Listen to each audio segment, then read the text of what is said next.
Nous sommes le vendredi 13 mars 2020. Nous avons tout le plaisir de vous retrouver au Club La Presse ce jour. Et à la table, nous allons faire le point de l'actualité qui a défrayé la chronique cette semaine. Nous avons retenu la célébration de la Journée internationale de la femme. Nous allons revenir également sur le Covid-19, cette bombe virale qui affole et paralyse la planète. Et comme nous sommes au Togo, l'après-scrutin présidentiel du 22 février, que nous allons passer à l'analyse aussi bien à l'endroit qu'à l'envers. Et pour cela, les confrères invités se trouvent autour de la table. Les techniciens, Victor Gbekoku, Michel Tomenga, Géraud Dakoucha qui va arriver incessamment. Et vous savez déjà qu'à partir de 12h, vous allez pouvoir entrer en ligne sur nos deux numéros, le 22 21 33 74 ou bien le 22 20 19 68. Vous aurez tout le temps de revenir par vos questions, vos interrogations, vos critiques, vos ajouts sur les sujets que nous aurons débattus aujourd'hui. Et merci de faire dans la concision, la netteté, la précision pour permettre à un maximum d'auditrices, auditeurs de nous enrichir. Autour de la table, celle que nous retrouvons avec beaucoup de plaisir, Djatougbe Roland Aziaka, Madame Odede, bonjour, bon retour à la maison. Merci beaucoup, Sas, bonjour. Merci Adam Adjronou du journal Vision d'Afrique. Vous allez partager avec nous la vision que vous avez de l'Afrique et du Togo. Naturellement, Sas, bonjour, auditeurs et auditrices. Et le grand frère l'aîné Jacques Djakouti, qui n'est plus à présenter, qui va ajouter, je présume, de la tempérance et de la sagesse sur les sujets en chaleur, en émotion que nous allons discuter, Jacques. J'espère. J'espère bien. Merci beaucoup. Bonjour aux auditeurs, auditrices de Canal FM. Merci. Un quatrième invité que nous allons... un quatrième confrère qui va nous rejoindre incessamment. Mais déjà, je peux vous annoncer la présence d'un invité, Edem Kodjo Latevi. Bonjour. Bonjour Sas Gaou, bonjour chers auditeurs et auditrices. Vous êtes Je suis chargé de com à l'association Ici, nous parlons en français facile pour tout le monde. Reprenez, vous êtes Je suis chargé de communication de l'association Fil Bleu et qui dirige et organise le festival Fil Bleu. Eh bien, le Fil Bleu, c'est le festival international de littérature Les Lucioles Bleues. Merci. L'édition 2020 aura lieu. L'édition 2020 aura lieu, c'est la 13e édition qui va porter essentiellement sur un terme assez croustillant, la boutique au miracle. La boutique au miracle. L'ouverture, ce sera quand? L'ouverture sera le 16 prochain à l'Institut C'est-à-dire lundi. Lundi. Le 16 à l'Institut Gouet à 18h précise. Eh bien, l'ouverture de la 13e édition de Fil Bleu, le lundi 16 mars à Goethe Institut. À quelle heure? À 18h. À 18h. Alors, est-ce qu'on peut avoir une idée des grandes articulations qui vont meubler cette 13e édition? Oui, comme d'habitude, nous avons pour vocation donc d'amener la culture et l'éducation auprès des populations. Donc cette fois-ci, ça va être encore la même chose. Nous serons là à Lomé, à Badoubé, à Neho, à Takpamé, dans les claques, dans les établissements scolaires et dans les centres culturels pour pouvoir apporter, un tant soit peu, l'éducation culturelle, la culture également, et la littérature plus précisément donc à nos populations. Les auteurs invités viendront donc de partout. De partout, c'est-à-dire de quel pays? Ils viendront à la fois du Togo, pour la plupart, ils viendront du Bénin, du Congo, et nous attendons également des invités de la France si coronavirus n'empêche pas les déplacements. Naturellement, France, Italie, Chine, ça veut dire que maintenant il faut bien tamiser.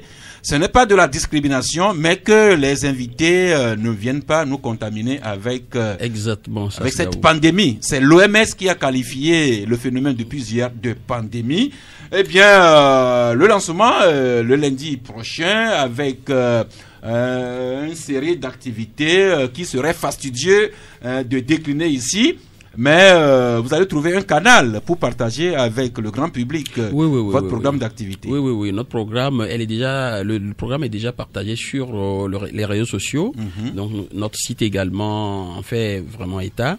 Et donc la communication sur les réseaux, ça passe. Merci. Alors, généralement, c'est une tradition, l'annonce des éditions du Fil Bleu va souvent avec l'annonce de la journée du 20 mars, qui est la journée internationale de la francophonie, d'autant plus que 2020 équivaut au 50e anniversaire de l'OIF. Alors, est-ce que l'OIF également, le 20 mars également, seront à l'honneur cette année?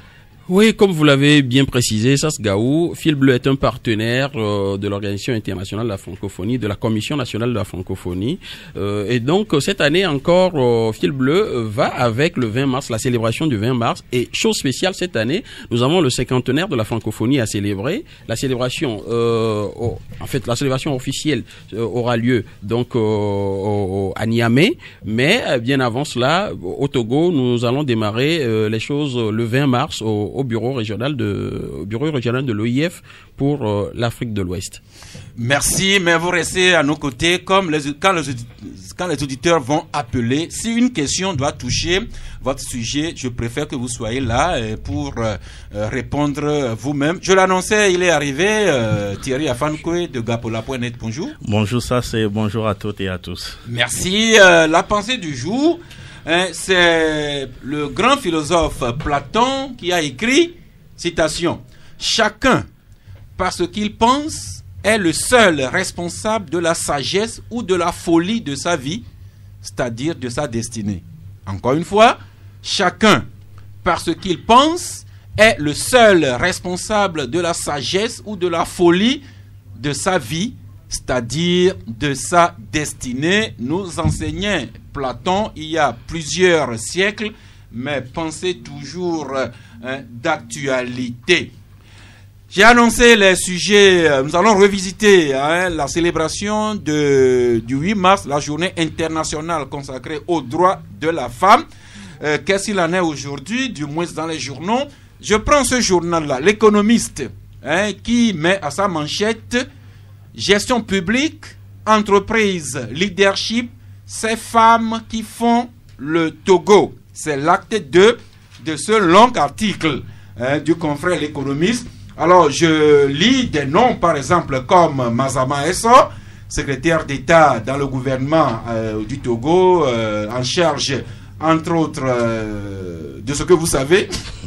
Il y a également Madame Yvette Nyossa, qui travaille dans une grande entreprise de la place. Madame Yawa Kuigan, la maire d'Atakpamé, l'une des collaboratrices du chef de l'État, la présidente de la République. Katanga Mazalo, la grande dame de l'ANADEB, Isabelle Ameganvi, avocate, vice-présidente de l'ANC. Myriam Dossou d'Almeda, la directrice de l'INAM, et puis Awa Nana Daboya, la présidente du HCRUN, avec un curriculum vraiment vité et important. Et puis je trouve également Roland Diatoubé Asiaka. Eh bien, Diatoubé, le confrère, l'économiste, vous met au même niveau que ces grandes dames que je viens de citer. C'est une émotion de me retrouver parmi cette liste et ces grandes dames que j'admire beaucoup. Eh bien, déjà le club de la presse vous a dénommé Madame ODD. Vous-même, vous vous spécialisez sur les questions liées à l'environnement, à la promotion du genre, au leadership féminin et des jeunes. Vous êtes la promotrice de Éco-Conscience TV, la chaîne, si je ne m'abuse, la première chaîne de télévision numérique aussi au Togo, à thématique environnement, genre, tout ça. Sûrement que c'est ce début d'engagement qui vous vaut de vous voir classé au même niveau que ces dames. Oui, tout à fait. Comme j'aime le dire, mon engagement, ma passion et l'amour pour le travail déterminent ce que je suis. Et ça veut dire que j'ai encore des défis. parce que ce sont je m'inspire de ces grandes dames du Togo et me retrouver parmi elles, c'est tout un défi pour moi et je crois que c'est un défi que je vais assumer, je vais relever. Défi à continuer, à assumer, à relever. En tout cas, vous pouvez compter sur le Club La Presse, comme vous le rappelle. Autre grande dame que l'économiste a mentionné, c'est Madame Chantal Yawadjigbari Tchegan, la présidente de l'Assemblée nationale. Cette Assemblée nationale qui tient sa première session ordinaire de l'année depuis quelque temps. Madame Tchegan qui a nommé une commission spéciale devant auditer Monsieur Agboyome. Pour nous allons y revenir. Mais également une grande dame de la République, Madame la ministre de la Ville, de l'Urbanisme, de l'Habitat et de la Salubrité publique, qui devait effectuer une visite de chantier hier jeudi sur le site du chantier du PIDU au quartier Agbalépé-Dogan à Lomé, hier 12 mars 2020. Mais cette visite a été reportée sine die. Nous en parlions hier, sauf que nous avions laissé entendre que c'était la ministre en charge des infrastructures. Non, c'est la ministre en charge de l'urbanisme, de l'habitat et de la salubrité publique qui répond de ce projet PIDU et qui aurait dû faire cette visite de chantier hier jeudi, mais visite reportée sine die lorsque les autorités compétentes auront trouvé une nouvelle date de cette visite de chantier. Nous y reviendrons. Eh bien, pour clôturer le sujet de la femme, je prends comme ça à tout hasard deux parmi vous, Thierry, Jacques et Adam. Mais Thierry vient tous les vendredis. Eh bien, Adam, un petit mot sur le sujet de la femme. Non, c'est tout un plaisir de retrouver quand même la consoeur parmi les dames. Moi, je me dis, la grandeur d'une dame ne s'exprime pas le poste occupé. Et parce que si réellement, je crois que c'est dans cette cohorte d'ailleurs même que cette liste-là a été éditée.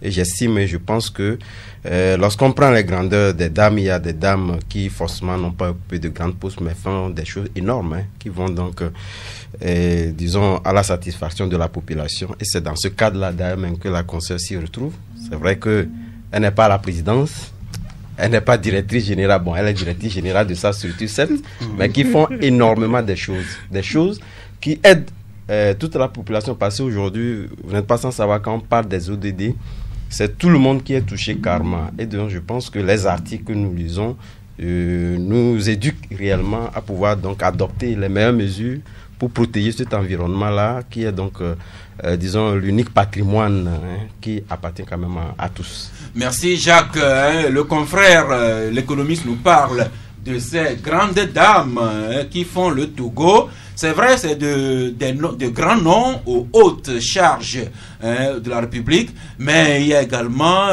nos épouses à la maison, la vendeuse de colicot à côté, la balayeuse de la rue. Elles ne font pas moins la République. Jacques. Je suis pleinement d'accord avec toi, Sass. Vous savez, le berceau de notre bien-être sur cette terre, c'est les femmes. C'est-à-dire que si une femme veut que tu sortes à la maison avec une bonne humeur, ça dépendra de la femme. Si la femme ne le veut pas, tu sortiras. Et après, les conséquences, soit tu vas les déverser, soit sur ta secrétaire, soit sur tes collaborateurs. C'est pour vous dire que la femme constitue pour nous un berceau de joie. Ça, c'est important qu'on puisse le retenir. Quelle qu'en soit ta taille, ta richesse, ta beauté, s'il faut qu'on puisse te qualifier si tu sors de la maison, cela dépendra de ta femme. Donc, c'est pourquoi il est important que, hommes que nous sommes, nous puissions prendre soin effectivement de nos femmes. Et ce qui est important également pour les femmes, que les femmes également sachent que l'ombre de l'homme couvre également cette femme-là. Et que si une femme également, elle quitte la maison et qu'on puisse dire qu'elle est ce qu'elle est aujourd'hui, que ce soit sur le plan national ou international, qu'elle sache également qu'il y a quelqu'un derrière elle qui constitue également un homme.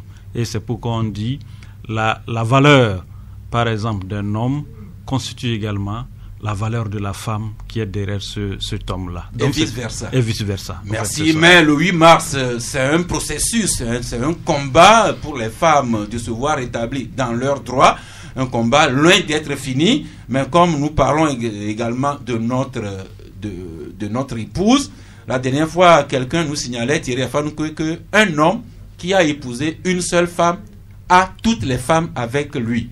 Mais un homme qui veut épouser toutes les femmes se retrouve finalement avec aucune femme. Donc je ne voudrais pas que Thierry, vous avez compris.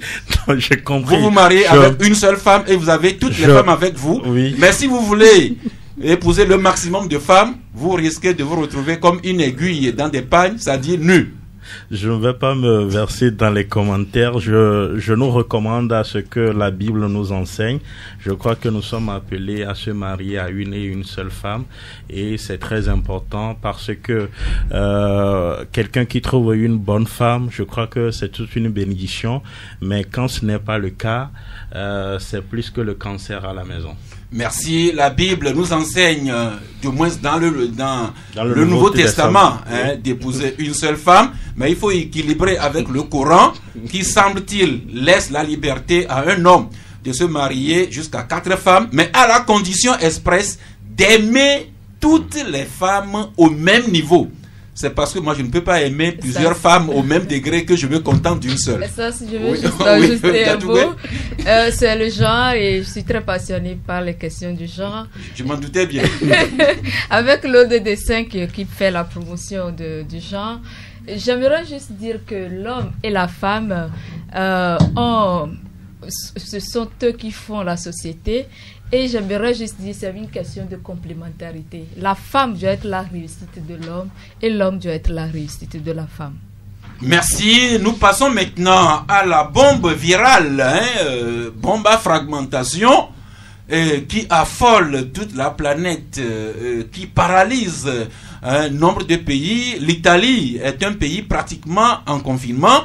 Et hier, nous avons suivi le président français qui a annoncé qu'à partir du lundi prochain, tous les écoliers de la crèche jusqu'à l'université seront en vacances forcées.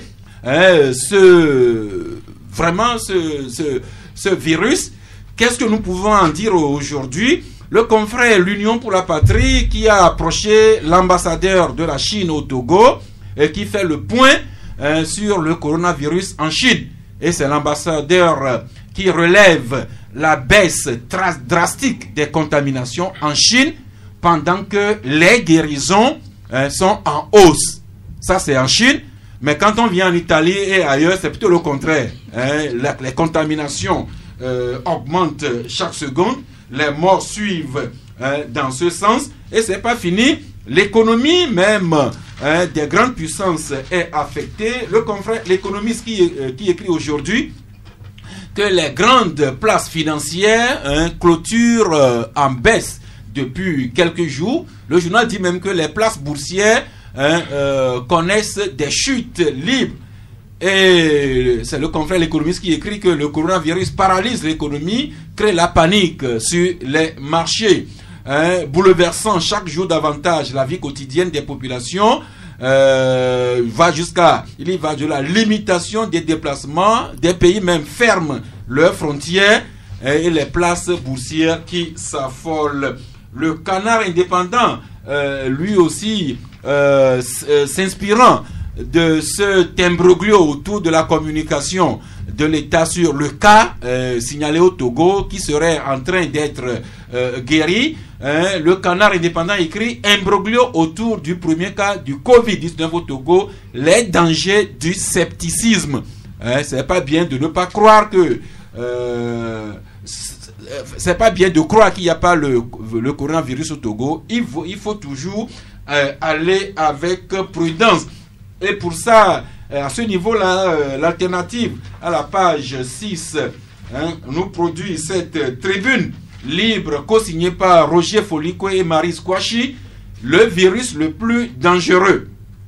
Et ces deux auteurs écrivent que ce virus a réussi à déstabiliser l'économie mondiale, a créé un mini-crash boursier, le cours du pétrole qui est en chute libre, ça crée la pénurie des marchandises produites en Chine, spécialement les médicaments, Les régions entières avec une activité liée au tourisme, au transport et aux services sont en crise.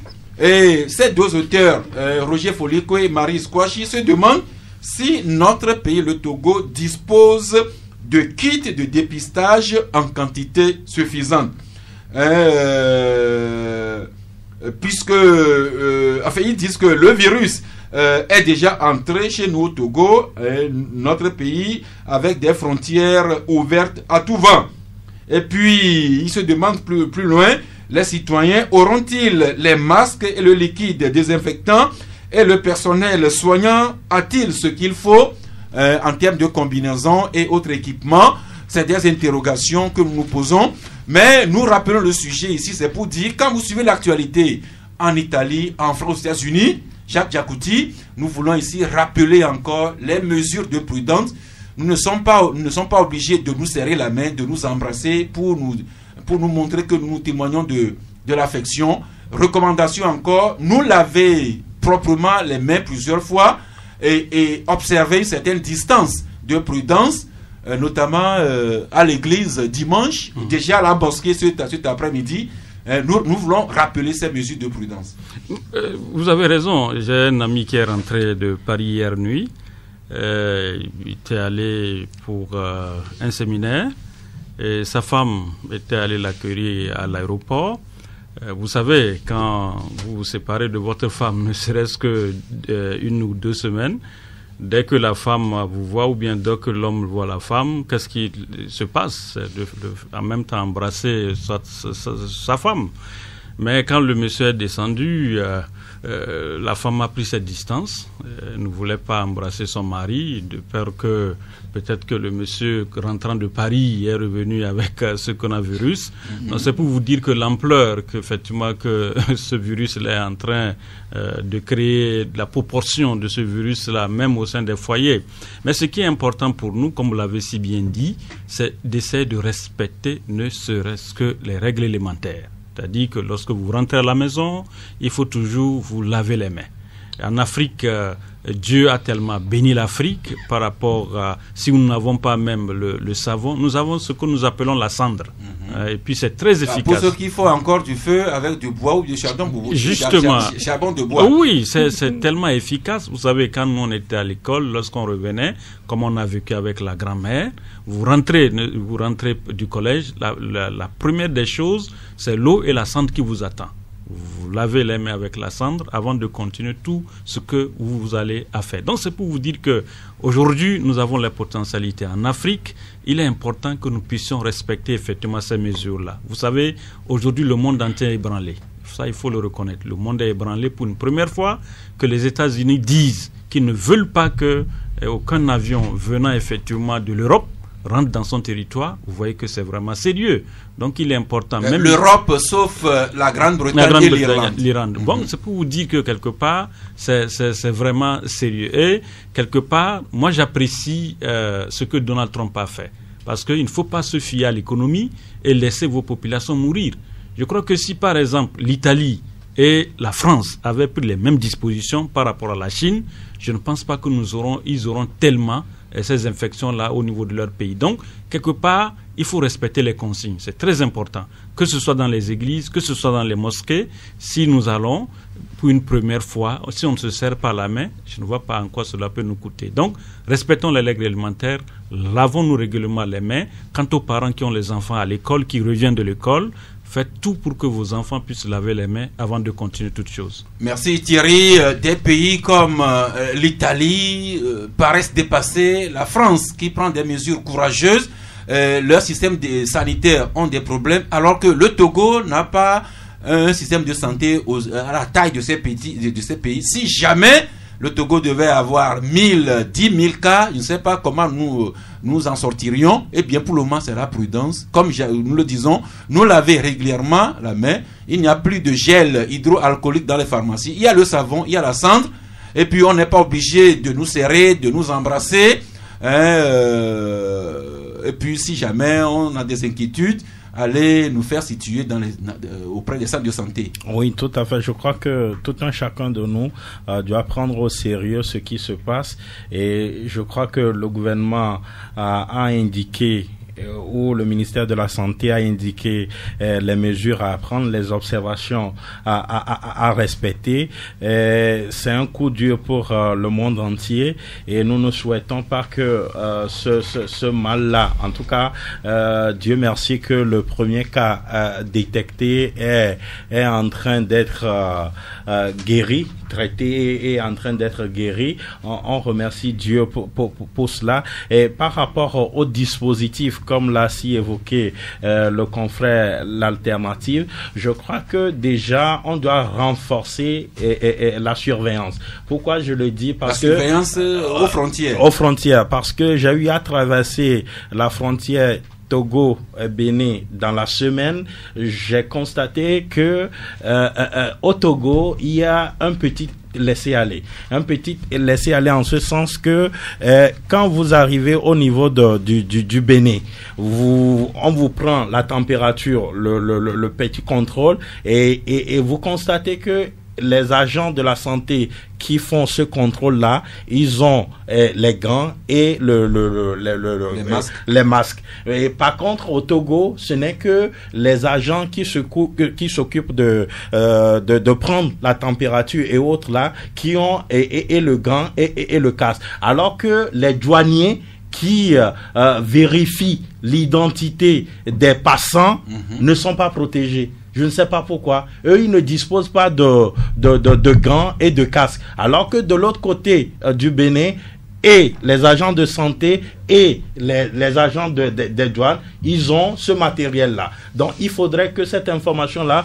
soit relevée pour que les autorités s'y mettent. Parce que, petite erreur, il suffit seulement d'une petite erreur et que cette maladie-là se répande dans notre pays. Donc, il faudrait que, d'ores et déjà, je crois que le gouvernement a fait appel à l'OMS qui a déjà commencé l'appui. Il faudrait qu'on puisse renforcer le dispositif de contrôle pour que ce mal-là ne puisse pas, arriver. Il est déjà là, que cela ne se répande pas sur notre sol. Merci. Aux dernières nouvelles, la compagne du Premier ministre canadien est infectée. Ça veut dire que ce virus-là ne connaît pas de taille, ne connaît pas de couleur, ne connaît pas de frontières. Et il nous arrive souvent de nous plaindre à raison de notre système de santé. Alors prions que le virus-là s'arrête au cas qui est en train d'être circonscrit. Maintenant, nous en venons à nous-mêmes. Adam, ces règles de prudence là qu'on ne se sera jamais de rappeler. Oui, bon, une petite précision, c'est que par rapport au développement de Thierry tout à l'heure, je pense que c'est, lorsque vous prenez surtout au niveau de ces frontières-là, précisément, ce sont des services d'immigration sont constitués de la gendarmerie et de la police, naturellement. Donc, mais quand même, il ne faut pas quand même faire le distinguo. Je pense que tous les agents sont concernés. Tous ceux qui sont en contact avec les voyageurs sont concernés. Maintenant, revenons à nous-mêmes. Je pense que c'est vrai qu'il y avait une situation de scepticisme qui a envahi un peu la toile depuis l'annonce de ce cas togolais. Il n'y avait pas que le Togo. Je pense que la RDC a connu aussi la même situation. Et je pense que les autorités, en ce qui les concerne, quand même, nous orientent à pouvoir quand même adopter, ne serait-ce que les ébauches de solutions qui consistent donc à pouvoir donc mener beaucoup d'actions en ce qui concerne la protection. Et ça, ce sont des actes simples qui ne coûtent rien, que nous devons quand même à corps et âme adopter pour du moins permettre à ce que cette pandémie, si nous référons donc au terme de l'OMS, parce que ça a occupé pratiquement tout le monde entier. Et aujourd'hui, il y a le Ghana aussi qui a été annoncé comme 2 cas au Ghana ce matin. Le Burkina. Je pense, oui, également. Et je crois qu'il faudrait quand même s'armer de courage pour que le gouvernement aussi ne baisse pas les bras, pour rappeler, mettre à contribution les médias, pour rappeler chaque jour que Dieu fait aux concitoyens de pouvoir donc observer ces mesures de protection qui ne coûtent rien, mais qui sont très efficaces pour éviter que cette pandémie-là ne puisse quand même atteindre nos contrées, étant donné que nous n'avons pas les plateaux nécessaires pour pouvoir donc contrer en cas de d'étendue énorme de ces maladies-là.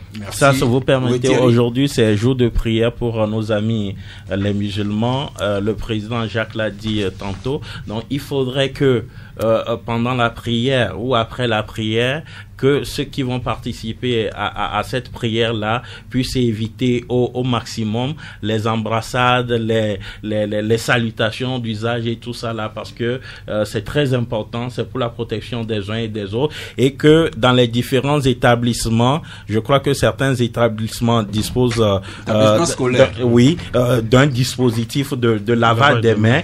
Il faudrait que, en tout cas, les établissements de la capitale puissent penser également à mettre en place ces dispositifs-là et continuer par parler aux élèves. Vous l'avez si bien dit, en France, vu l'avancée de la pandémie, l'ampleur de la pandémie, on était obligé de mettre les enfants en congé forcé, et donc il faudrait que dans nos écoles, on puisse parler à nos enfants. En tout cas, moi je le fais avec mes enfants. Il faudrait aussi que nous, les parents, nous puissions sensibiliser nos enfants depuis la maison. Ça a été toujours le cas quand le choléra fait son apparition. Il faudrait qu'on puisse renouer avec ces habitudes-là. Pour ce qui est des lieux des cultes, je sais déjà que Dieu même comprendra. Si au Vatican, si le Vatican a été fermé et que le pape lui-même ne peut pas célébrer la messe avec ses fidèles, donc il faudra que ici, dans nos églises chrétiennes catholiques et d'autres confessions religieuses également, on prenne des mesures pour nous mettre en sécurité. C'est quand nous sommes en vie qu'on peut célébrer. Parce qu'après la mort, je ne sais pas si Jacques et moi on va se retrouver au paradis ou bien en enfer. Pendant que nous sommes ici, soyons prudents, Jacques. Non, ça, par rapport à ce que tu as dit, je crois que il faut faire très attention entre le lien entre la religion et ce virus-là. Il faut faire très attention parce que quand nous glissons sur ce terrain, il y en a qui ne croient pas. Les gens se disent non, même si on est infecté, on prie et Dieu va guérir. C'est vrai. Parce que notre Dieu fait des miracles. Voilà. Attention.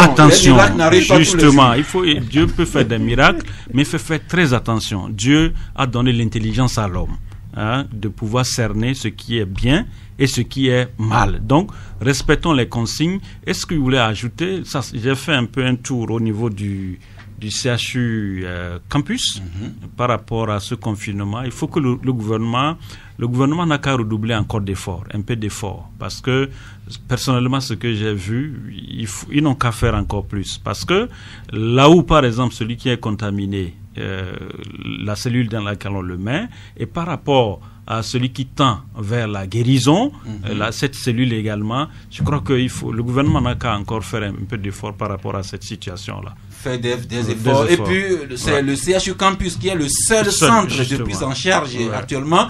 Alors, je ne sais pas, si un cas devait arriver auprès de vos parents, au Grand Nord du Togo, Jacques Yakouti, non, je crois que... Tant déjà qu'on le transporte de votre village jusqu'à Lomé ici. Non, vous savez, par rapport... Bon, vous savez, Dieu a souvent pitié quand même des pauvres aussi. Oh oui. Vous savez, Dieu a souvent quand même pitié des pauvres par rapport à cette situation. Nous prions pour nos frères du Nord, que Dieu puisse les protéger par rapport à cette situation. Prions, comme si tout dépendait de Dieu, mais soyons prudents, comme si tout dépendait de nous. C'est pourquoi ce travail de sensibilisation que nous faisons, travail de sensibilisation auquel s'associe notre ami Bruno Harden, qui vient de créer un hashtag pour sensibiliser et traquer les fake news sur le coronavirus. Mais la sensibilisation, l'éducation, chez nous ici au Togo, c'est la femme qui est le meilleur agent pour sensibiliser sur les mesures de prudence. Oui, et là c'est un appel à toutes nos mamans et à la maison, parce que les enfants, elles sont plus avec les enfants. J'aimerais parler parce que ce virus qui arrive, dans un monde de globalisation, vous êtes, c'est normal, ça va être globalisé, tout à fait. Et puis ça prend de l'ampleur, ça prend du terrain. Ça affecte l'économie, ça affecte beaucoup de choses au niveau international. Par exemple, beaucoup de grandes rencontres internationales sont suspendues pour le moment. Et l'économie mondiale, au fait, est handicapée par ce virus qui se répand. Et ça m'écoeure parce que sur les réseaux sociaux, ce qui se passe, c'est une maladie et puis c'est un virus qui se propage. Et je ne comprends pas pourquoi les gens vont vouloir dire que, bon, ils n'y croient pas et ils mettent les autres en erreur. Eux-mêmes, ils sont d'abord un potentiel malade de ce virus-là. Donc, j'appelle juste à la retenue. Je sais que c'est un virus qui crée de la psychose. Et ce que j'aimerais savoir, c'est aussi appeler les médias, surtout les radios de proximité dans les coins reculés du Togo, pour faire passer les messages dans les langues nationales. Pour que le tout petit, très reculé, un simple paysan ou bien une dame, une revendeuse du marché comprenne ce qui se passe. Et de la même manière, au niveau de l'État, il faut revoir la communication autour de ce virus-là. La communication au départ n'a pas été bonne. Et j'espère qu'aujourd'hui, maintenant, il faut revoir. Grand frère l'a déjà dit, les dispositifs. J'ai suivi un débat sur RFI. Pourquoi ça inquiète au niveau de l'Afrique? Parce que nos systèmes sanitaires ne sont pas très mis en place, très forts pour faire face. Aujourd'hui, la Chine est en train de faire des progrès. Vous l'avez déjà dit, en Europe, les cas sont arrivés. Il y a tout un pays qui est en quarantaine. L'Italie est en quarantaine. J'ai des amis là-bas qui disent qu'ils ne peuvent plus sortir. La France aujourd'hui. Et Trudeau, le premier ministre canadien. Et nous qui sommes au niveau de système des Nations Unies, il y a beaucoup de mesures qui sont prises pour nous protéger. Et pourquoi au niveau de pays, au niveau de l'État, nous avons l'aéroport, il y a beaucoup de transit qui se passe au Togo. Nous avons les frontières. Nous ne pouvons pas faire l'erreur de ne pas croire à ce virus-là. C'est très important. Merci beaucoup. Et pour terminer, ce professeur de médecine, ancien ministre de la République, qui s'associe au travail de sensibilisation, mais nous invite à ne pas céder à la panique. Le coronavirus ne résiste pas à la chaleur. Et quelqu'un disait tantôt que Dieu a béni l'Afrique, le Togo. Déjà, le coronavirus avec notre température qui fait 30-40 degrés, c'est déjà un rempart contre le coronavirus. Donc, adoptons les mesures de prudence. Encore une fois, nous laver autant que possible les mains et proprement, au moins pendant 30 secondes. Et puis, on n'est plus obligé de se serrer la main, de s'embrasser. Même madame comprendra. Et quand on n'embrasse pas sa femme à la maison, c'est pas une autre femme dans la rue qu'il faudra embrasser. Ça c'est important. Ça c'est important. Faut pas prendre la Libye pour ne pas. Non, mais ça, par rapport à ce que le professeur vient de dire, vous savez, c'est vrai, mais il ne faut pas mettre ça dans la tête des Africains. Parce qu'on dit que bon, il y a le soleil. Donc vous savez, il faut faire très attention, et surtout venant d'un professeur. Vous savez, il faut faire très attention. Ce que nous allons faire, c'est d'inviter les gens à la prudence, se laver les mains quotidiennement, prendre les dispositions pour ne pas tomber effectivement dans le panneau de ce virus-là. Mais si on parle aujourd'hui, on dit non parce qu'il y a le soleil. Mais vous allez voir l'Africain. Attention. Vraiment, il faut faire très attention sur ce cas-là. Merci. Bon, donc, ne cédez pas à la panique. Faisons confiance aux autorités que Jacques vient d'interpeller encore. Thierry aussi. Les agents qui sont aux frontières, il faut les protéger, les équiper en matériel adéquat. Ils ne vont pas vouloir nous sauver et devenir malades eux-mêmes. Maintenant, les prises en charge. Bon, ici à Lomé, au sud, nous avons le CHU Campus, encore que déjà de Hauteuil à Lomé, c'est pas évident. Alors, vivement que ça n'arrive pas au pays de Jacques Jakouti, à Dapaon, et ainsi, prier comme si tout dépendait de Dieu, mais vraiment, soyons prudents. Encore que nous n'avons pas encore notre hôpital de Rostandine, donc il faudrait pas que... Il ne faut pas que c'est notre derrière. Maintenant, nous allons aborder la page socio-politique. Eh bien, malheureusement, c'est toujours l'après-scrutin qui défraie la chronique. Ailleurs, vous savez, il n'y a pas longtemps, Israël avait fait des élections législatives, la 3e élection en un an. Il y avait beaucoup de polémiques, mais ils ont fait les élections. Les résultats sont tombés le soir et 2-3 jours après, chacun s'en tient aux chiffres publiés par les instances habilitées. Ce n'est pas encore le cas chez nous. la Cour constitutionnelle a beau se prononcer depuis 2 semaines, mais le débat est toujours d'actualité. Et notre travail d'informateur nous contraint donc de faire le point aussi bien des résultats à l'endroit qu'à l'envers. Commençons par l'endroit avec le vainqueur de ces élections, c'est Faure Gnassingbé. Et Togo Réveil nous informe que, en attendant la prestation de serment, les leaders du monde entier continuent à féliciter le gagnant, à savoir le président réélu Faure Gnassingbé. Autre journal, c'est Vérité des Peuples qui écrit lui aussi que des messages de félicitations continuent de parvenir aux vainqueurs de cette élection, Faure Gnassingbé. Adam Adjonou, il serait fastidieux de citer tous ces pays et institutions qui félicitent le président réélu, mais c'est juste un usage diplomatique que les puissances partenaires d'un pays prennent acte des résultats des élections et félicitent le vainqueur. Oui, c'est vrai que c'est un usage diplomatique, mais c'est un usage aussi qui tient compte également de la valeur à donner quand même à ces élections-là. C'est ce qui se fait parce que vous n'êtes pas sans savoir que lorsqu'on on fait un peu un parallèle avec la Guinée-Bissau, c'est vrai que le président a été élu et tant que le contentieux est toujours là, vous allez voir que les félicitations tardent à venir, même si les amis plus proches donc du chef de l'État, notamment le Sénégalais et l'ont félicité. Donc il faudrait quand même se prendre du sujet là pour terminer la longue marche de ces élections-là. C'est ce qui se fait. Ça voudrait dire quelque part que, donc venant donc à la suite des institutions sous-régionales auxquelles le Togo est parti, notamment la CEDEAO, l'Union africaine et d'autres même qui ont pris part à l'observation de ces élections-là, qui ont jugé la qualité de ces élections-là, il faudrait quand même que c'est après cela que les chefs d'État et de gouvernement des pays frères et amis, où le Togo partage un certain nombre de diplomaties avec ces pays-là, viennent donc à la suite de ces pays pour féliciter le chef de l'État. Donc, ce n'est pas seulement un usage diplomatique, mais c'est un usage qui vient compléter le bon déroulement de ce scrutin. On dirait que c'est également un acte politique. Les chefs d'État de la région africaine, aux dernières nouvelles, c'est la présidente de la Confédération helvétique, la Suisse, qui a également adressé un télégramme de félicitations au président réélu. Mais Jacques Diakouti, des gens qui scrutent tout ça là, au peigne fin, notent que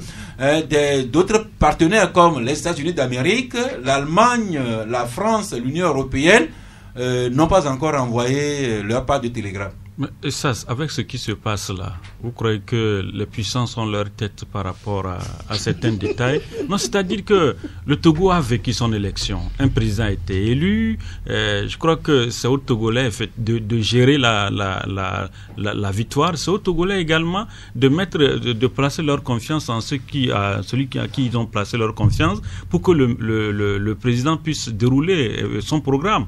Donc je crois qu'aujourd'hui, avec la crise mondiale, les gens n'ont pas leur tête sur certains détails. Ça, il faut le reconnaître. Si on était, par exemple, dans un monde où il y a la calmie, il n'y a pas de problème, les gens pourront se rappeler sur certains détails. L'essentiel, c'est que le 22 février, les Togolais sont allés aux urnes. Les Togolais ont élu leur président.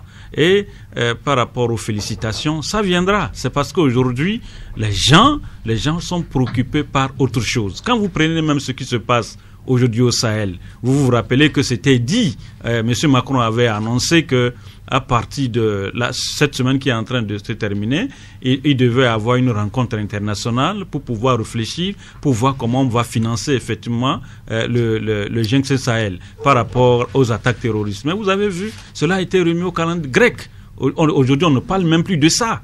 Donc c'est pour vous dire que quelque part aujourd'hui, avec l'actualité mondiale, les gens n'ont plus leurs yeux tournés sur certains détails. Donc je crois que c'est aux Togolais de gérer leur victoire, c'est au président de la République élu aujourd'hui de pouvoir dérouler effectivement son programme. C'est ça l'essentiel. Si c'est les félicitations, vous savez, ça c'est ce qu'on appelle les accessoires diplomatiques. C'est-à-dire que ça viendra tout compte fait. Et l'autre aspect pour le moment, c'est que le chef de l'État n'a pas aussi encore prêté serment. Il n'a pas prêté serment. C'est d'abord la Cour constitutionnelle qui a validé l'élection. Je crois qu'après effectivement la présentation de serment, les félicitations également vont s'en suivre. Mais pour le moment, les gens ont leurs yeux tournés effectivement vers ce virus-là. Et je crois que même notre président actuel, le président élu, lui-même, il n'est pas tranquille par rapport à la situation que ces pays sont en train de traverser, à moins encore que son pays qui a vécu également un cas d'infection de coronavirus.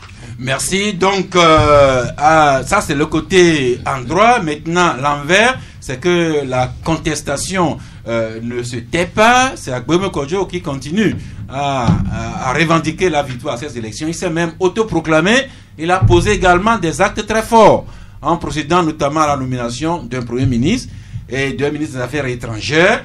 Et ça, c'est côté Agboueme. De l'autre côté, des partis qui ont présenté des élections à cette élection, comme Adi, avec son candidat Aimé Gogué, et l'ANC, son candidat Jean-Pierre Fabre, eux aussi, ils ne prennent pas encore acte de la victoire de Faure Gnassingbé. Ces deux partis demandent, notamment l'ANC, qu'on annule purement et simplement l'élection du 22 février, que ce soit repris. Thierry ? Vous savez, ce qui se passe aujourd'hui n'est pas différent de ce que nous avons toujours connu. Je veux parler de 2005, 2010 et 2015 récemment et maintenant 2020. Maintenant, mais on vous ramènerait en arrière 2003 et même 98. Voilà, maintenant on ne sait pas comment ce qui se passe aujourd'hui va se terminer parce que ça devient plus inquiétant puisque pour cette fois-ci, il y a quelqu'un qui s'est s'auto-proclamé président de la République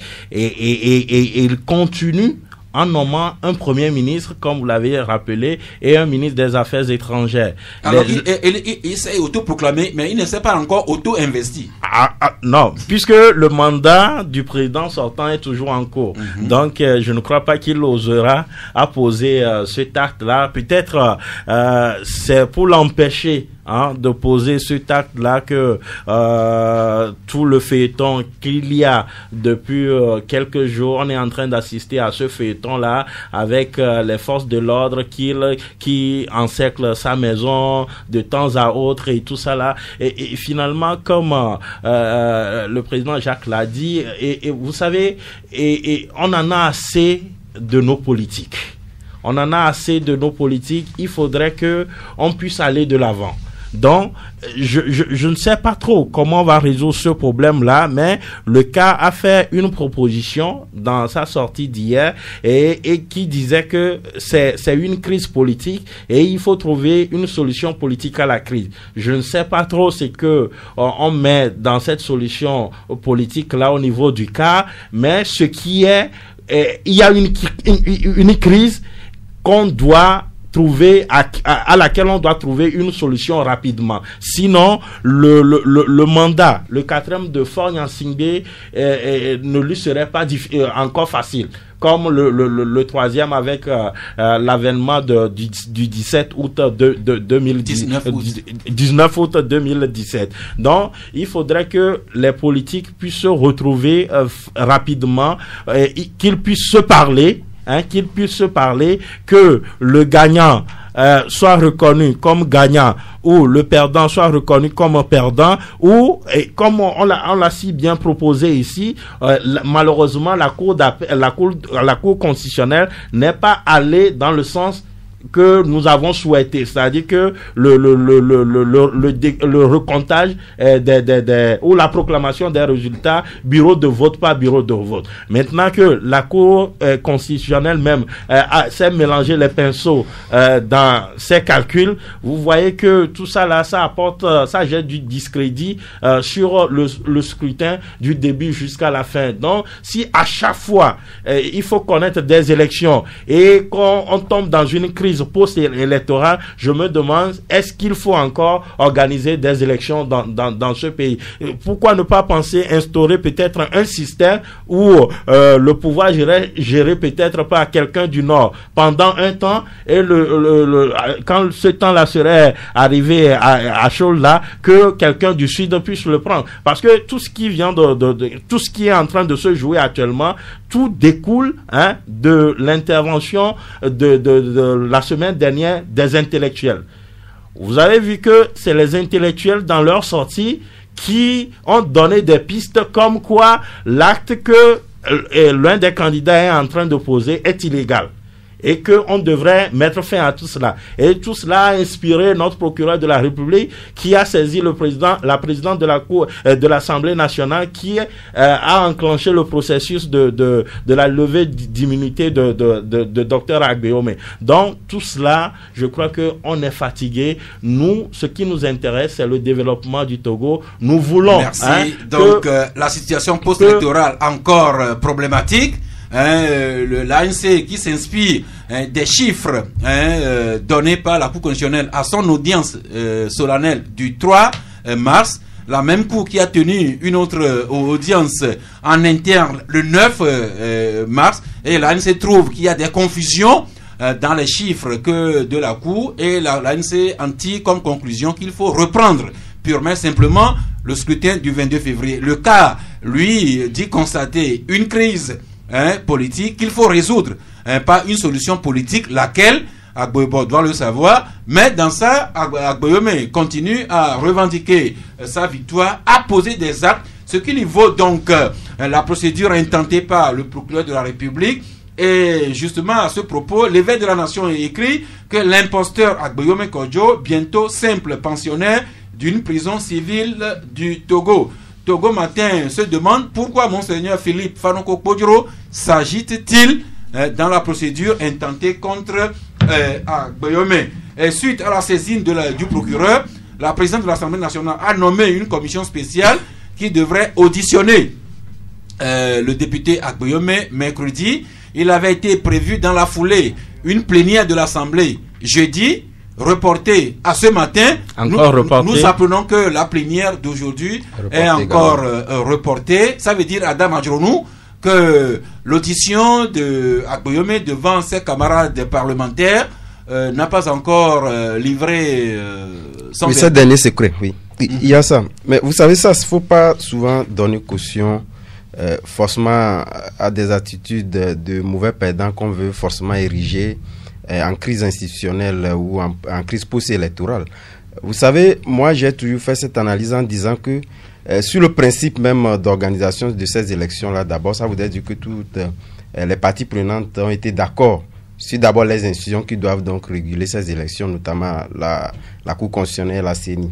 Et voilà d'ailleurs même dans ce sens-là que Agbeome avait saisi la Cour constitutionnelle pour les différents éventuels qui pouvaient donc émaner de ces élections. Et par rapport à cela, je pense que la Cour constitutionnelle a dit une sentence qui devait donc appeler à chaque candidat de pouvoir respecter, parce qu'à partir du moment où on était d'accord sur les principes, c'est pas quand même après la proclamation qu'on doit toujours continuer par pousser le bouchon trop loin pour donc créer forcément une crise post-électorale. Et par rapport à cela, moi je me dis, est-ce que il y a une adhésion totale de la population face disons, à ce score obtenu par Agbeome Kodjo? Et lorsque nous faisons le score que Agbeome prétend avoir. Et lorsque nous faisons un peu les analyses, vous voyez un peu la distance, ou du moins c'est l'écart entre les deux scores. Je me dis par quelle alchimie on peut combler quand même tous ces écarts-là pour arriver quand même à challenger réellement le candidat venu donc premier à ces élections-là. Donc sur tout ceci, je me dis forcément une partie joue un mauvais rôle. Un mauvais rôle en ce sens que tout le processus, pour la première fois, le chef de l'État d'ailleurs, même les partis politiques de l'opposition l'ont reconnu. Nous avons assisté à des élections où, pour la première fois, on n'a pas appelé à des dialogues, on n'est pas arrivé à des situations que nous avons connues par le passé. Et ça, je pense que ce n'est pas après la proclamation d'ailleurs même, c'est le goulot d'étranglement dans tous les pays. C'est après les proclamations qu'on essaie donc de revendiquer un certain nombre de choses. Mais pour le cas togolais, ou du moins pour les élections de 2020, je pense que le cheminement qu'a connu ces élections ne devait donc pas aboutir à ce que nous connaissons aujourd'hui. C'est vrai, l'immunité d'Agbeome Kodjo qui a été enclenchée pour des raisons de solidarité. Je ne crois pas que ce soit d'ailleurs même les institutions juridiques qui devaient donc interpeller la présidente de l'Assemblée nationale. Par le passé, il avait dit dans leur règle de bonne conduite que les députés qui, naturellement, par leur gré, ne répondraient pas présents au plénière, ces consorts devaient être interpellés et écoutés Et ça, je pense que pour des raisons de solidarité, l'Assemblée nationale devait le faire parce que déjà nous sommes dans une période normale et les élections ou du moins les campagnes sont derrière nous. Et ça, étant donné que nous constatons que la procédure est reportée à chaque fois, ça voudrait dire quelque part qu'on veut entamer donc des dialogues de couloir pour amener les uns les autres à pouvoir entendre raison. Et je crois que le Togo, en plus de ce que nous vivons, nous n'avons pas besoin actuellement de cette situation-là. Merci. Dans ce sens, Togo Réveil, paru aujourd'hui, écrit, lui, à la page 3, que alors que la procédure de la levée de son immunité parlementaire est prévue, aujourd'hui même, le député Agboyome capitule et négocie avec ses collègues de UNI. C'est un article du journal Les Togo Réveil. Moi, je ne l'ai pas lu quand même, c'est un proche d'analyse. Oui, je crois que, vous savez, ce qui se passe aujourd'hui par rapport à la revendication de Agboyome Kodjo, le plus important pour nous, c'est que nous avons une élection. L'élection s'est bien passée. Aujourd'hui, pour que le candidat qui a été élu, proclamé vainqueur par rapport à cette élection, puisse dérouler bien son programme et son projet, il ne faudrait plus qu'il y ait des contestations. Et la contestation à laquelle nous sommes en train d'assister aujourd'hui, il est important qu'on puisse trouver rapidement une solution à cette contestation-là. Et les Togolais ne sont capables... Quelle solution? Oui, c'est en ça que je voudrais en venir. Oui. Les Togolais ne sont capables de trouver des solutions. Vous savez, et ce qui est plus intéressant dans cette affaire, M. Agboyome était dans un parti avant de créer son parti. Et quand il a quitté ce parti, il a toujours gardé des liens avec certains au sein de ce parti-là. Et l'autre aspect également, dans ce pays, nous avons ce qu'on appelle un médiateur de la République. Et il est important aujourd'hui que l'enjeu auquel nous faisons face aujourd'hui, moi j'ai cru que depuis un certain temps, l'enjeu par exemple pour la discussion au niveau de du médiateur de la République, cela devait être enclenché. Et l'autre aspect, le troisième aspect, c'est au niveau du clergé catholique. Vous savez, aujourd'hui, quoi qu'on dise, Agboyome Kodjo a eu cette propension grâce à Monseigneur Philippe Fanko Podro.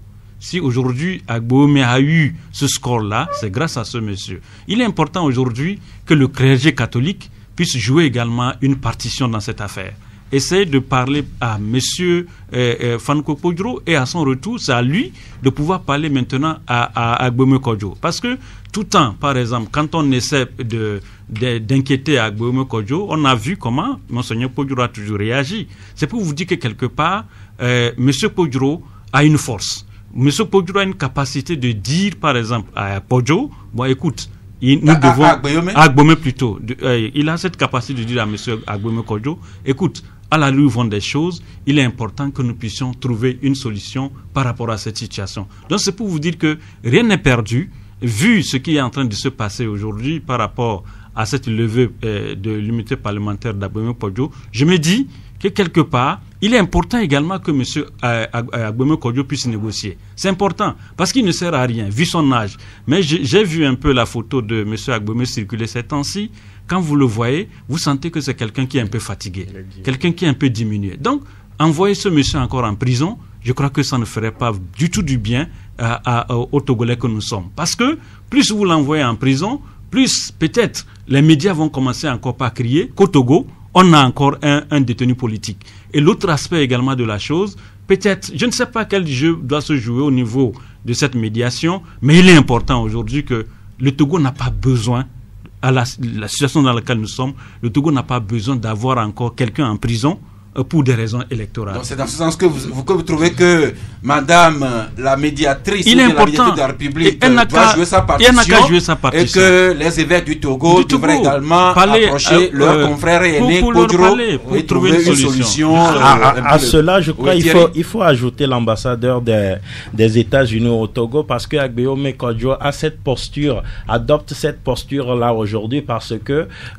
l'ambassadeur a émis entre griffes des réserves par rapport aux résultats. Et que Agboyome prend pour une preuve de sa victoire. Donc, je crois que tous ces acteurs-là doivent être impliqués dans le règlement de cette affaire-là. Mais quand au même moment, on vilipende les évêques sur les réseaux sociaux, à chaque fois que ces évêques-là font une sortie et que le pouvoir de Lomé ne se retrouve pas dans ces sorties-là. Donc vous voyez que c'est un peu compliqué. Non, Thierry, nous sommes sur un terrain politique. Oui, mais vous comprenez, c'est un terrain politique. Et sur un terrain politique, tous les coups sont permis. Et donc c'est la finalité, au fait, dans cette affaire-là qui est importante. Parce que vous-même, pour ce que vous dites ici au club de la presse, des gens vous envoient des attaques, mais vous répondez à chaque fois.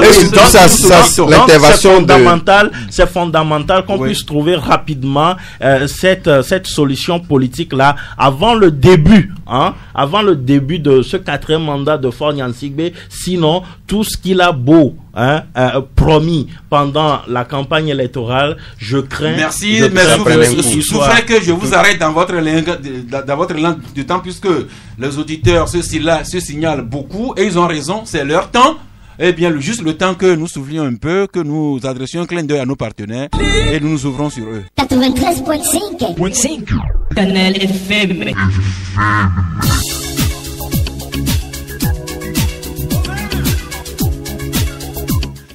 Eh bien, la grande messe inclusive est ouverte à vous, le premier auditeur en ligne. Merci de vous en tenir au sujet que nous avons discuté aujourd'hui. Monsieur Kolani, bonjour. Bonjour, Sas. Oui. Je salue vos collègues sur le plateau. Nous vous saluons en retour. Oui, quand vous étiez en train de discuter, vous êtes en train de dire que parce que les Américains ont demandé qu'on revoie la vérité des unes, que nous pensons que nous avons gagné. J'ai dit que M. Agboyome se prévaut de cette position des États-Unis. Non. M. Agboyome dit bien la vérité des urnes. C'est ce que nous demandons. Est-ce que même il y a des hommes qui sont en train de dire quelque chose, que les règles du jeu étaient claires quand on allait? Oui, c'était clair. C'était clair que ce qui sortira des urnes, qu'on proclame. Aujourd'hui, qu'est-ce que nous demandons? Que ce soit tous les opposants qui ont participé à ces élections, c'est la vérité des urnes. Mais vous tous qui êtes sur le plateau, est-ce que nous ne voulons pas la vérité? Vous finissez avec ça là. Alors, dans ce sens, s'il vous plaît, expliquez-nous, est-ce que Agboyome proclame qu'il est le vainqueur de cette élection, ou bien est-ce qu'il demande la vérité des urnes à ce qu'on recompte les bulletins, ou bien carrément à ce qu'on annule le scrutin? Non, on n'a pas demandé d'annuler. Oui, expliquez-nous. C'est pourquoi nous disons la vérité des urnes. Oui, concrètement, ça veut dire quoi? La vérité des urnes, c'est qui réellement les Togolais ont voté. Ou bien, si aujourd'hui, ça vous mentir, les PB que nous avons à notre possession, et ce que nous avons en comptabilité, ça dépasse le nombre de chiffres qu'on nous a donnés. Maintenant, qu'est-ce que vous voulez qu'on dise? Si on retourne dans les urnes, on regarde ce qui est réellement sorti. S'il faut l'annuler, on va l'annuler. S'il faut aller au Monsieur Kolani, notre problème, c'est que vous n'avez pas mis sur la place publique vos bulletins. Et puis de l'autre côté, nous sommes quand même dans un pays qui a des lois. Et la Cour constitutionnelle a proclamé ces résultats qui, en principe, ne sont plus susceptibles de recours. Non, aidez-nous à comprendre clairement votre position, Monsieur Kolani. Oui, notre position est claire. C'est parce qu'il y a une coup de force que nous sommes en train de poser ces actes-là. Si vous pensez que tout est légal et légitime, on n'aura pas de problème. Pourquoi le chef de la Cour et la CENI a dit qu'il devait proclamer les résultats le lundi à partir de 20h? Et très tôt, ils ont proclamé. Qu'est-ce que vous voulez que nous on dise? On va se taire? Donc, M. Kolani, votre objectif, c'est la vérité des urnes. Très propre. Alors, comment est-ce que vous pensez maintenant qu'on peut y arriver à cette vérité des urnes aujourd'hui? L'objectif, c'est qu'il faut que les Togolais se retrouvent dans tout ce que nous faisons. Sans vous mentir, dans la région des Savanes aujourd'hui, il y a plus de division et de haine et la méfiance. Avec ces élections qui sont passées, est-ce qu'on appelle les élections pour créer la division ou bien pour créer une paix? Et tout cela, ce n'est pas bien. Tout le monde, tous les Togolais veulent la vérité des urnes. Vous tous sur les plateaux, là, vous êtes de la lumière, je le dis à fois les journalistes. La vérité des urnes ou rien. Il ne faut pas parce qu'une Cour constitutionnelle se permet de voter et de proclamer, puis on va se taire. Nous ne sommes pas les sujets, non? Nous avons dit à l'école, c'est le 21e siècle. Merci. C'est pas parce qu'ils sont au bord du pouvoir et qu'ils vont proclamer ce qu'ils veulent et ce qu'ils veulent comme ils veulent. Non, c'est dépasser cette récréation-là. Merci, merci l'ami Kolani. Merci de laisser la place à d'autres qui attendent. Notre ami Komlan Daveji. Oui, bonjour les journalistes. Oui. Et monsieur Adronou venait de dire tout de suite que les opposants se sont entendus avec l'institution avant qu'ils n'aillent aux élections. Je voudrais lui poser quand est-ce qu'ils ont fait une négociation pour qu'ils disent qu'ils soient attendus. Ils ne pouvaient pas boycotter cette élection. Okay. C'est toujours les journalistes quand en 2018, les opposants boycottaient les élections, c'est les mêmes journalistes, tels qu'Adronou, qui tiraient à bouteille rouge sur eux, qui ont boycotté. C'est ça qui a fait que ils sont pris dans leur piège. Merci. Comme la vie, des fois, nous nous retrouvons, nous journalistes, comme des boucs émissaires. On nous charge de tous les pays, les péchés du pays. Oui. Yakouti venait aussi de dire que les élections sont bien passées. C'est lui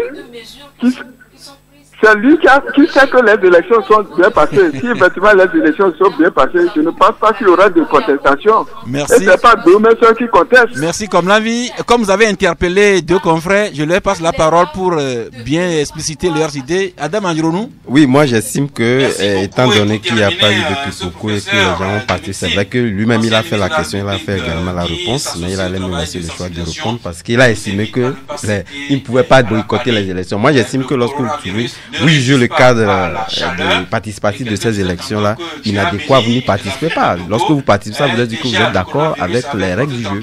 Voilà pourquoi j'ai... oui, Jacques Yakouti, l'ami vous reproche d'avoir dit que les élections se sont bien passées. Mais la preuve, le 22, nous sommes allés, on a voté, on est rentré. Est-ce qu'il y a eu un problème? Il n'y a aucun problème. On a voté dans la paix, on est rentré à la maison.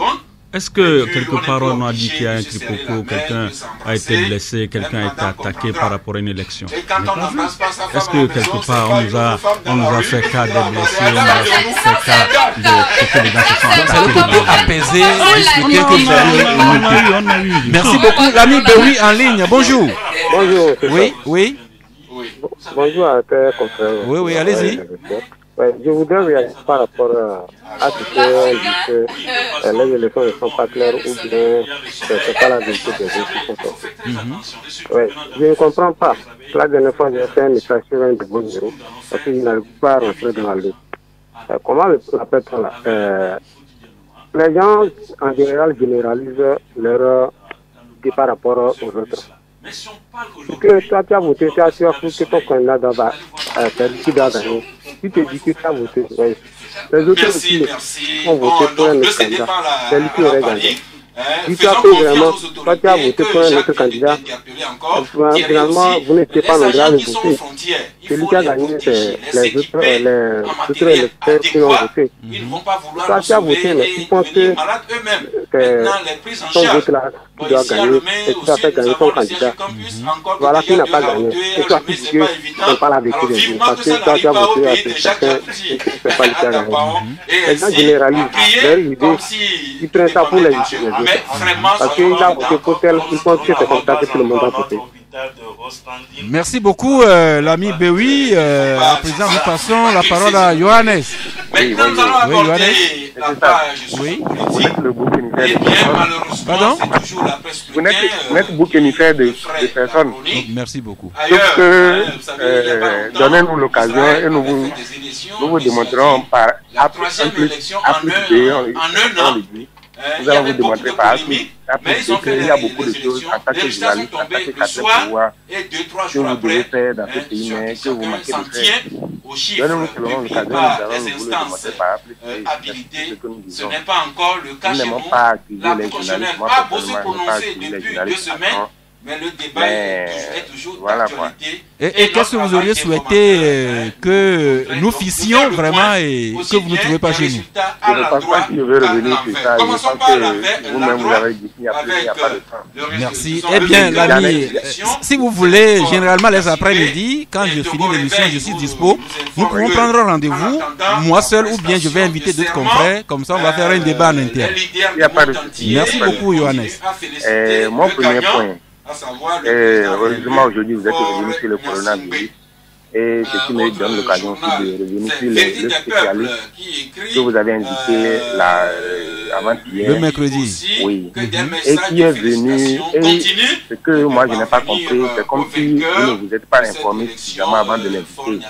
Parce qu'un communiqué, et c'est un auditeur, je pense que c'est abonné, qui par deux fois est revenu.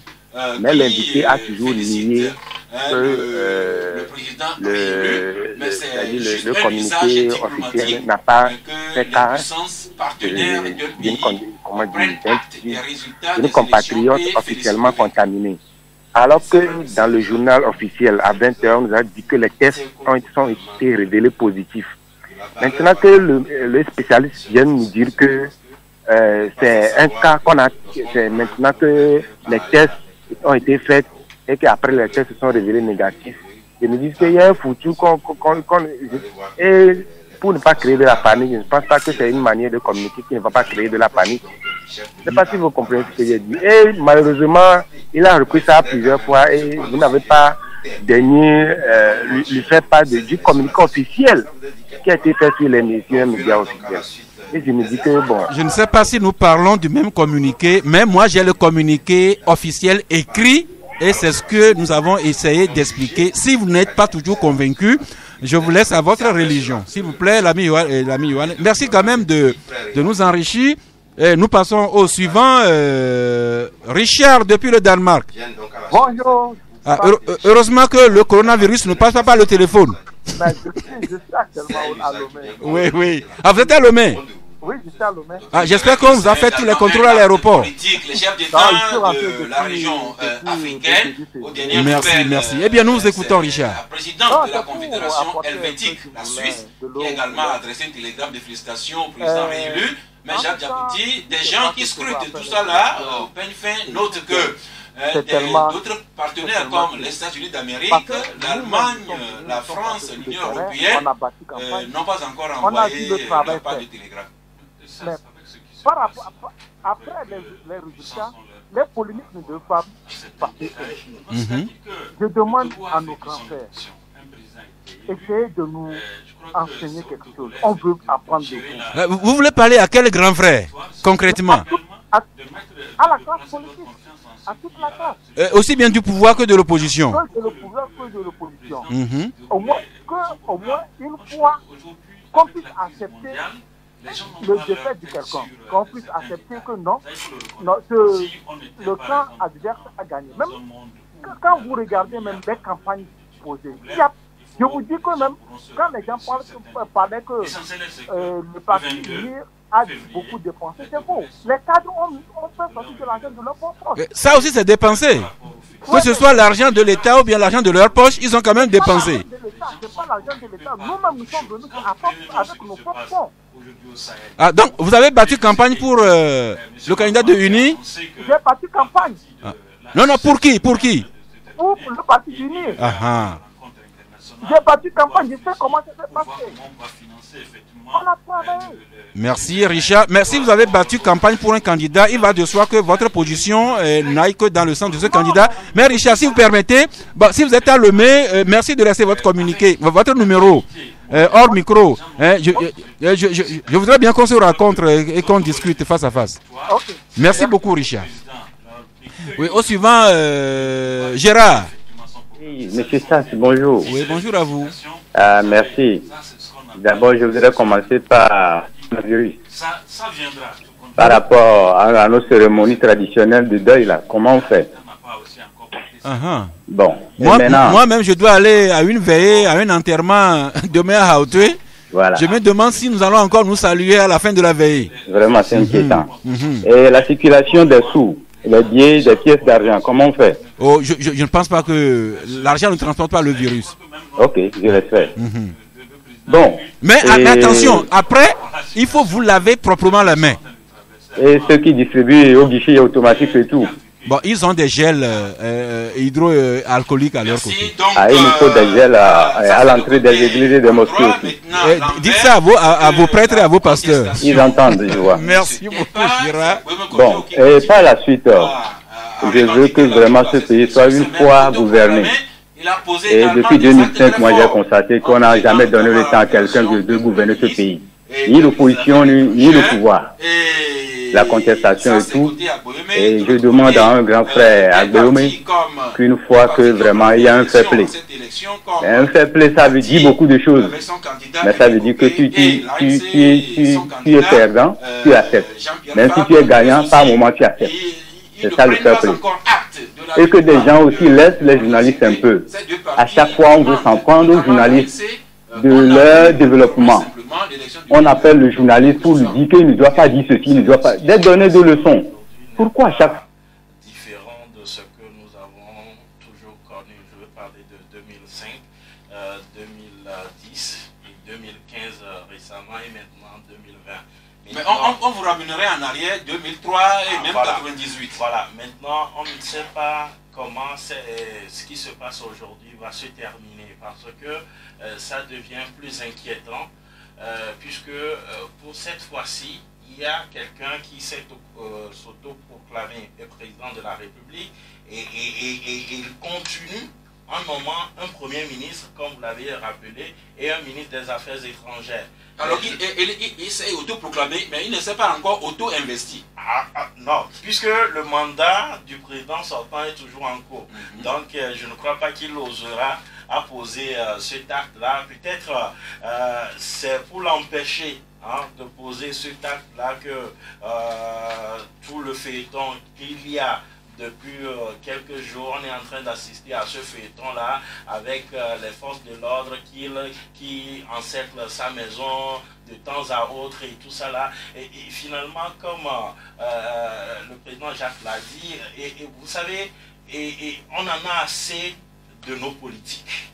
On en a assez de nos politiques. Il faudrait qu'on puisse aller de l'avant. Donc, je ne sais pas trop comment on va résoudre ce problème-là, mais le cas a fait une proposition dans sa sortie d'hier et qui disait que c'est une crise politique et il faut trouver une solution politique à la crise. Je ne sais pas trop ce qu'on met dans cette solution politique-là au niveau du cas, mais ce qui est, il y a une crise qu'on doit trouver, à laquelle on doit trouver une solution rapidement. Sinon, le mandat, le 4e de Faure Gnassingbé ne lui serait pas encore facile. Comme le 3e avec l'avènement du 17 août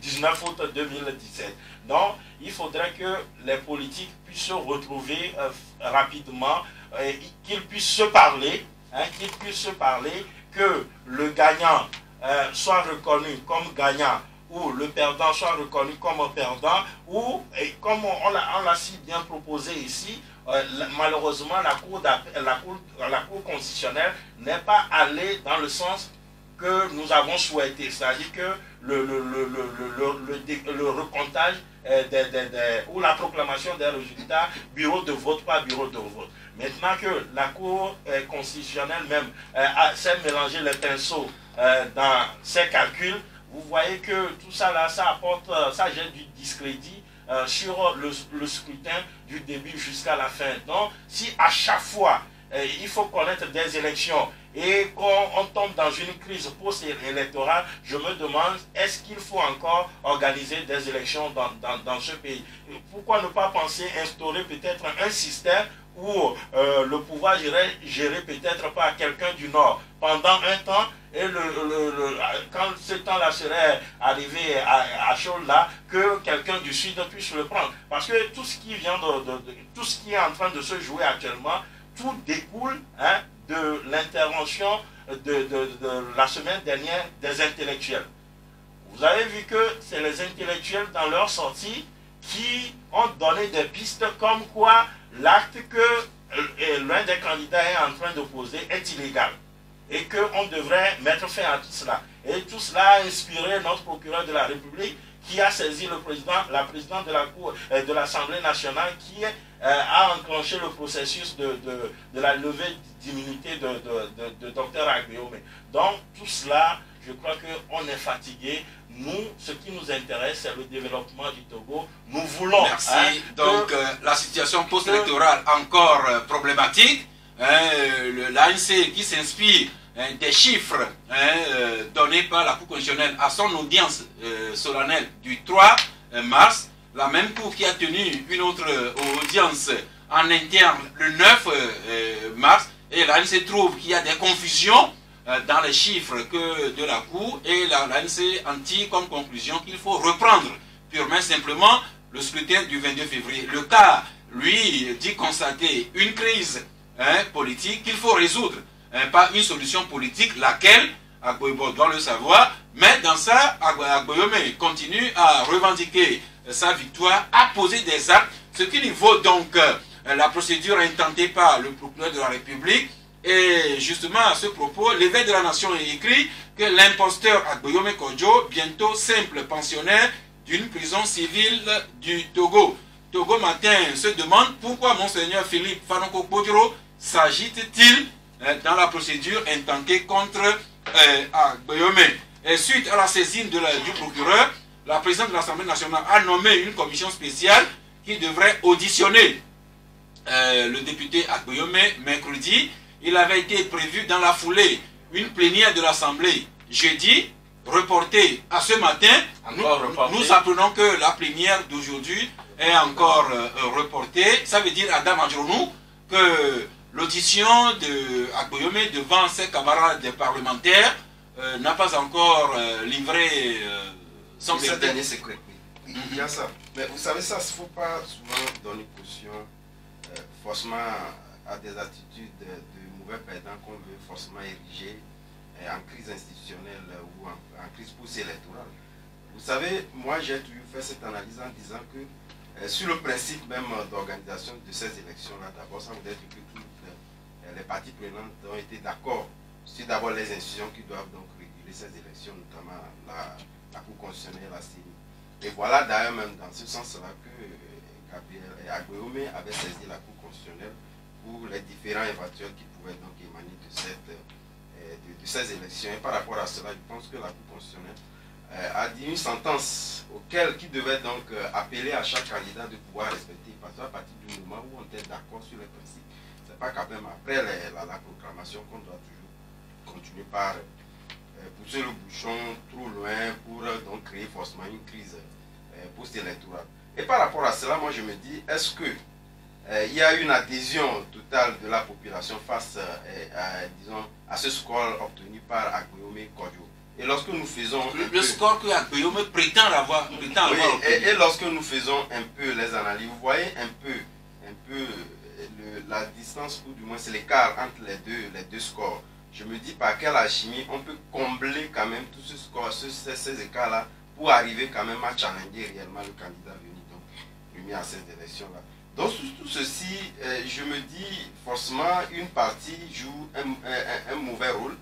Un mauvais rôle en ce sens que tout le processus, pour la première fois, le chef de l'État d'ailleurs, même les partis politiques de l'opposition l'ont reconnu. Nous avons assisté à des élections où, pour la première fois, on n'a pas appelé à des dialogues, on n'est pas arrivé à des situations que nous avons connues par le passé. Et ça, je pense que ce n'est pas après la proclamation, d'ailleurs même, c'est le goulot d'étranglement dans tous les pays, c'est après les proclamations qu'on essaie donc de revendiquer un certain nombre de choses. Mais pour le cas togolais, ou du moins pour les élections de 2020, je pense que le cheminement qu'a connu ces élections ne devait donc pas aboutir à ce que nous connaissons aujourd'hui. C'est vrai, l'immunité d'Agboyome Kodjo qui a été enclenchée pour des raisons de solidarité. Je ne crois pas que ce soit d'ailleurs même les institutions juridiques qui devaient donc interpeller la présidente de l'Assemblée nationale. Par le passé, il avait dit dans leur règle de bonne conduite que les députés qui, naturellement, par leur gré, ne répondra pas présent au plénière, ces consorts de notre devaient être interpellés et écoutés. Et ça, je pense que pour des raisons de solidarité, l'Assemblée nationale devait le faire parce que déjà nous sommes dans une période normale et les élections, ou du moins les campagnes, sont derrière nous. Et ça, étant donné que nous constatons que la procédure est reportée à chaque fois, ça voudrait dire quelque part qu'on veut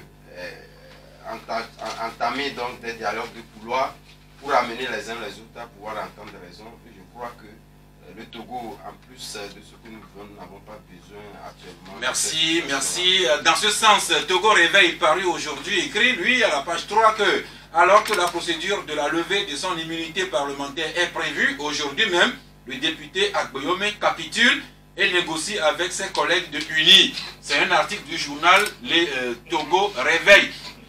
Jacques Djabouti, Jacques Djabouti. Je crois que, vous savez, ce qui se passe aujourd'hui par rapport à la revendication de Agboyome Kodjo, le plus important pour nous, c'est que nous avons une élection. L'élection s'est bien passée.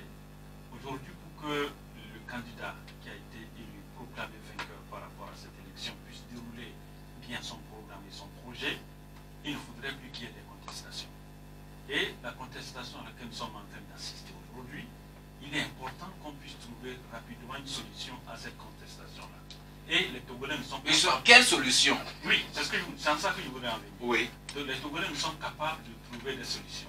Vous savez, et ce qui est plus intéressant dans cette affaire, M. Agboume était dans un parti avant de créer son parti. Et quand il a quitté ce parti, il a toujours gardé des liens avec certains au sein de ce parti-là. Et l'autre aspect également, dans ce pays, nous avons ce qu'on appelle un médiateur de la République. Et il est important aujourd'hui que l'enjeu auquel nous faisons face aujourd'hui, moi j'ai cru que depuis un certain temps, l'enjeu par exemple pour la discussion au niveau de du médiateur de la République, cela devait être enclenché. Et l'autre aspect, le troisième aspect, c'est au niveau du clergé catholique. Vous savez aujourd'hui, quoi qu'on dise, Agboume Kodjo a eu cette propension grâce à M. Monseigneur Philippe Fanko Kodjo. Si aujourd'hui Agboume a eu ce score-là, c'est grâce à ce monsieur.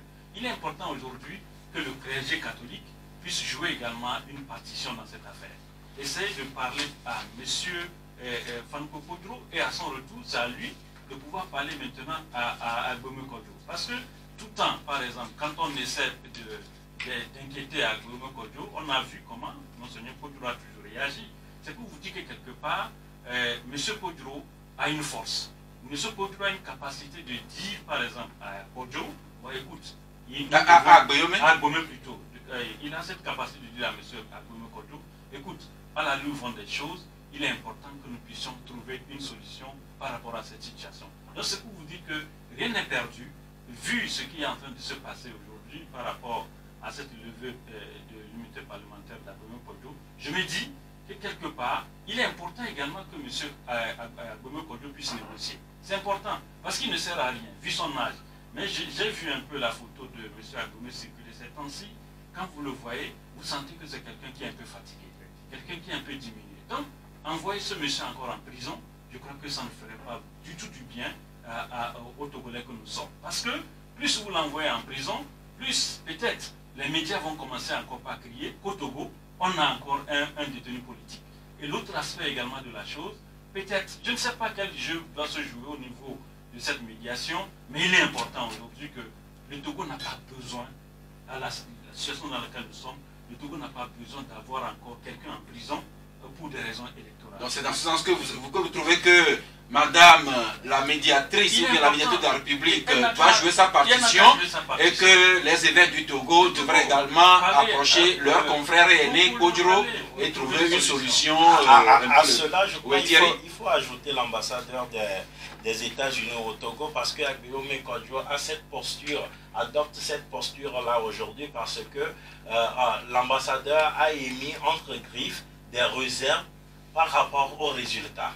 Et que Agboume prend pour une preuve de sa victoire. Donc je crois que tous ces acteurs-là doivent être impliqués dans le règlement de cette affaire-là. Mais quand au même moment, on vilipende les évêques sur les réseaux sociaux, à chaque fois que ces évêques-là font une sortie et que le pouvoir de Lomé ne se retrouve pas dans ces sorties-là, donc vous voyez que c'est un peu compliqué. Nous sommes sur un terrain politique. Oui, mais c'est un terrain politique. Et sur un terrain politique, tous les coups sont permis. Donc c'est la finalité, au fait. Dans ce sens, Thierry, vous-même, pour ce que vous dites ici au Club de la Presse, des gens vous envoient des attaques, mais vous répondez à chaque fois que nous sollicitons. Donc c'est fondamental qu'on puisse trouver rapidement cette solution politique-là avant le début. Avant le début de ce 4e mandat de Faure Gnassingbé. Sinon, tout ce qu'il a beau promis pendant la campagne électorale, je crains... Merci, mais souffrez que je vous arrête dans votre langue du temps, puisque les auditeurs se signalent beaucoup, et ils ont raison, c'est leur temps. Eh bien, juste le temps que nous soufflions un peu, que nous adressions un clin d'œil à nos partenaires, et nous nous ouvrons sur eux.